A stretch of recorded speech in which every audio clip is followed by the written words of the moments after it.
Hi, my name's Allison Josephs, and I'm the creator of Jew in the City.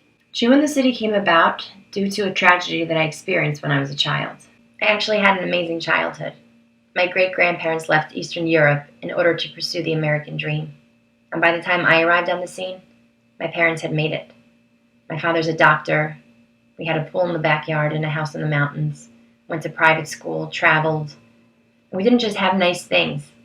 We had values. My parents have a great marriage. I was close with my sisters, had lots of friends. I had everything in life that's supposed to make you happy. And I was happy. Until one cold December morning. It was almost 24 years to the day before the Sandy Hook shootings.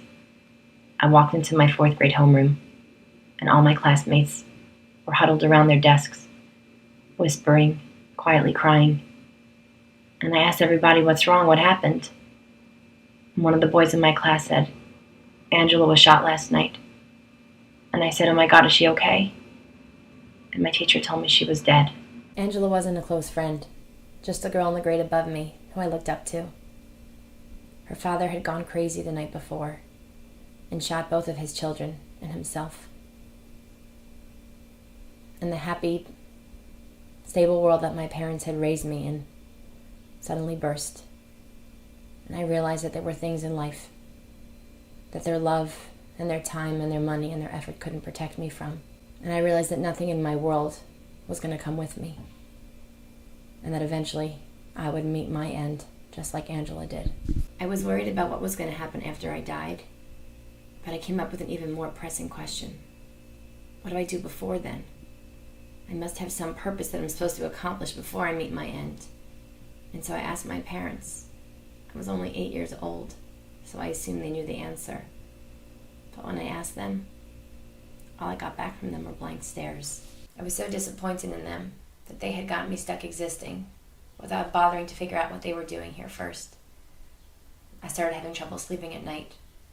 I had minor panic attacks here and there.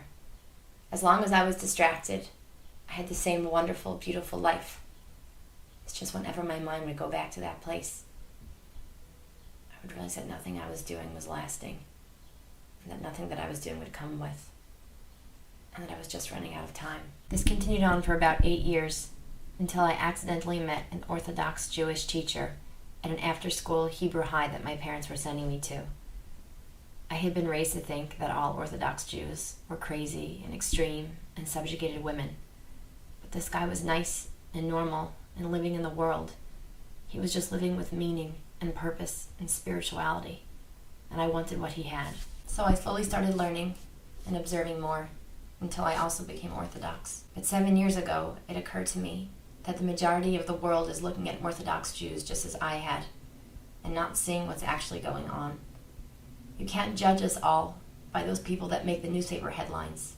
You can't judge us by the caricatures that fill popular TV and books and movies. There's more to the Orthodox community than most people realize.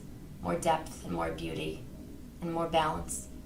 And so we started Jew in the City to put that information out there. So please check out jewinthecity.com to learn more.